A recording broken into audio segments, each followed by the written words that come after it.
The Orlando Magic just made the first move of the offseason, trading away Kentavious Caldwell-Pope and 5 first-round picks for Desmond Bane from the Memphis Grizzlies. Bringing in Desmond Bane, they apply some shooting and ball handling that they desperately needed at the two-guard position. But was it too much for the asking price, and did they pay too much? So in this episode of At the Buzzer Sports, we are going to be breaking down the Desmond Bane trade and how this is just the very beginning for trades this offseason for the Eastern Conference.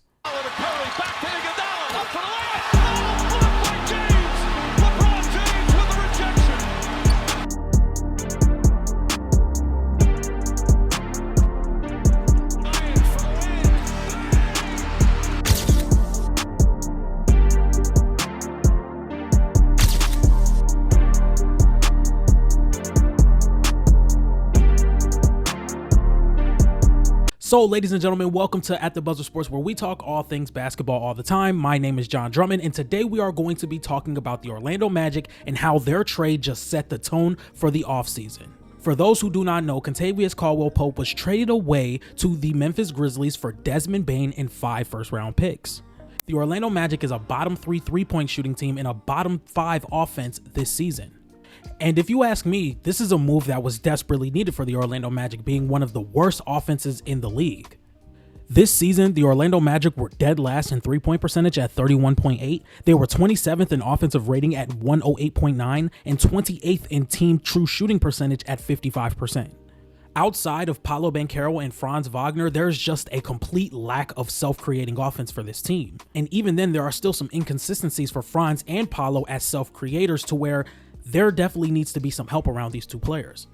Franz Wagner still has a problem as a three-point shooter. Paolo Banchero still has a problem as a mid-range shooter and three-point shooter, and cannot get to the basket as much as you would want him to because of the lack of three-point shooting. And I think Desmond Bane really provides a level of shooting and ball handling that the Orlando Magic need. This season, he was averaging 19 points per game, 6 rebounds, 5 assists, shooting 49% from mid-range and 39% from three.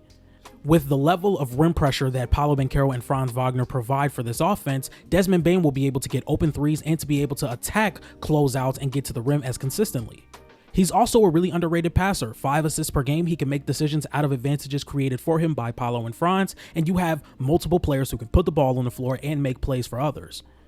And then let's talk about the defense that allowed the Orlando Magic to be this good. The Orlando Magic were a top 5 defense all year. This is why they were able to make the playoffs, even with Paolo Banchero missing substantial time and Franz Wagner missing substantial amount of time. And I think Desmond Bane can fit right into that defense. I don't think Desmond Bane is some world-setting defensive player, but he's played on multiple high-end defenses for the Memphis Grizzlies. And if you ask me, I think the Orlando Magic are better equipped to have a better defense than the Memphis Grizzlies. You have Jalen Suggs at the point of attack at the point guard position that can take on the best perimeter matchup night by night, and Desmond Bane can just be on the off guard. But was this trade really worth 5 first-round picks? We've seen last year Mikal Bridges get traded for 5 first-round picks to the New York Knicks, and I understand wanting to improve your roster, and this is something that may turn out really well, but this also may be something that turns out really bad. And Desmond Bane struggled in the playoffs. He struggled against OKC. He struggled against that ball pressure, but the only thing I would look at this and say, he's not going to take on those ball handling responsibilities that he had in Memphis because John Morant went down and Jaren Jackson Jr. just could not create against this OKC defense. I would definitely say Desmond Bane now becomes a third option to Franz Wagner and Paolo Banchero, and they're going to be taking on most of the ball handling responsibilities, and Desmond Bane could be more of an off-ball player, three-point shooter, pull-up three-point shooter, and somebody that can attack advantages. Now, truly do I think Desmond Bane is worth 5 first-round picks? Absolutely not. And I'm going to tell you why I think 5 first-round picks may just be the standard for this offseason. There are a lot of teams that are going to be looking to retool: the Boston Celtics, the Brooklyn Nets, the Washington Wizards, the Portland Trail Blazers, the Utah Jazz. All of these teams have very solid role players that some of these contending teams should want to go for. And with the Boston Celtics not being the very cream of the crop of the Eastern Conference anymore due to Jason Tatum missing next season, the Eastern Conference is going to be wide open. I think there are multiple teams who can have a realistic shot of making a very deep playoff run for this next year's playoffs. You have the Indiana Pacers, who are currently in the NBA Finals, the Cleveland Cavaliers, who are just coming off a 60-win season, the New York Knicks, who just came from having the Eastern Conference Finals appearance, which they have not had in 25 seasons. You have the Philadelphia 76ers, who still have a top 5 player in Joel Embiid when healthy. You have the Milwaukee Bucks, who still have Giannis Antetokounmpo, who is a top 3 player in the NBA.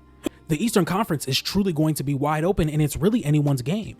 So if the Magic feel like they can get Desmond Bane, who is a almost 20 point per game scorer and is a really good 3-point shooter, he can come in and seamlessly fit with this Orlando Magic crew and see if they can make a real run in the offseason and see if they can make a real playoff run this next season. I think Orlando is looking at this like, we have Paolo Banchero, who just came off of averaging 26 points, 7.5 rebounds, and 5 assists. And throughout the first 5 games, he really looked like a top 15 player. He was averaging 29 points per game. And he's coming off a playoff run against the Boston Celtics, who are almost fully healthy and almost averaged 30 points per game. And then you look at Franz Wagner. When Paolo Banchero was not playing, he was averaging 27 points on 6+ rebounds and assists as well. So if you have 2 players who look like they can be all-star locks next season, and you add another almost 20 point per game scorer to an already elite defense, you have a roster that can make a full playoff run. And I truly believe the Eastern Conference is about matchups. If the Orlando Magic can find a good team to where their defense can still translate to the playoffs, and Desmond Bane can have a favorable series with Paolo Banchero and Franz Wagner still being the players that you think they can be, why can't they make a run? And I think a lot of that can be said for these Eastern Conference teams. The Philadelphia 76ers are hoping to get a healthy Tyrese Maxey, Paul George, Jared McCain, and Joel Embiid, also adding the 3rd pick in the draft, where they can also draft one of the best prospects in the draft or trade down to get some veteran help and still a really good prospect.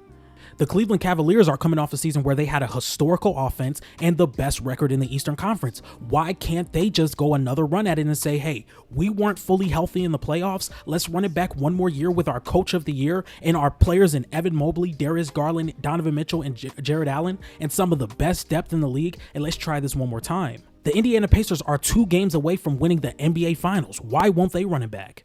The New York Knicks feel as though they're right there. They just made the Eastern Conference Finals. They were 2 wins away from the NBA Finals. They're going to go get a new coach, and they're going to run it back and see how far they can go. There are so many different avenues for a lot of teams in the Eastern Conference to go all the way to the Eastern Conference Finals, or maybe even the NBA Finals, to where you have to be aggressive and go get guys like Desmond Bane, which I think fits fantastic with the Orlando Magic.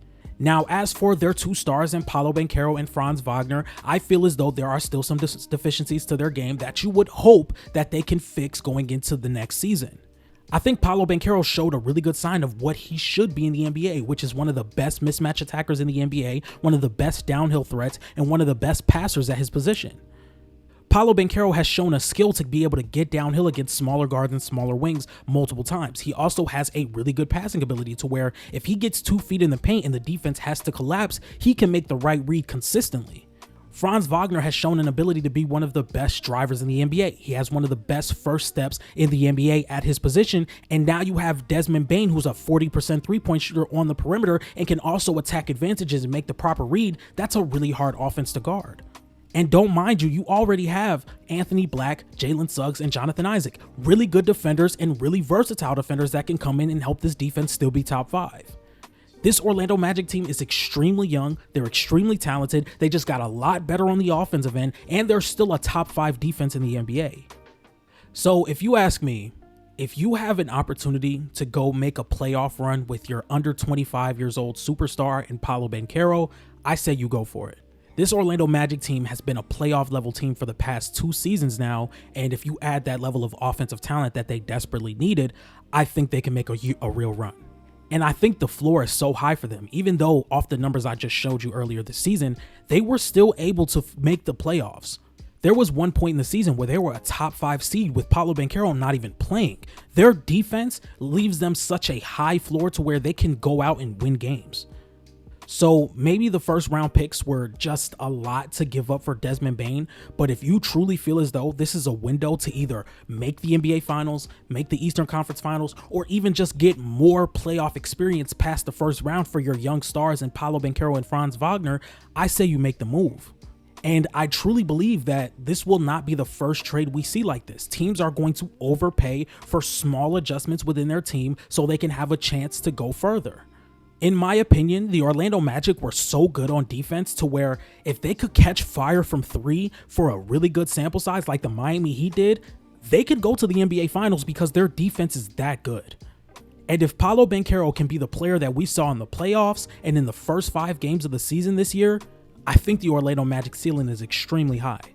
So ladies and gentlemen, if you guys like this type of content, please be sure to like, comment, and subscribe. Make sure you guys turn on your post notification bells, and we will also be streaming on playback after the NBA draft, watching NBA highlights, watching NBA videos by the NBA community and just reacting to them, and we'll also be watching full games. I don't know what we're going to be doing first. Maybe Kobe Bryant's greatest games, maybe Tyrese Halliburton's greatest games, maybe SGA's greatest games, Derrick Rose. Whatever you guys want to know, let me know on Twitter, let me know in the comment section, text me on Instagram, text me on TikTok, wherever.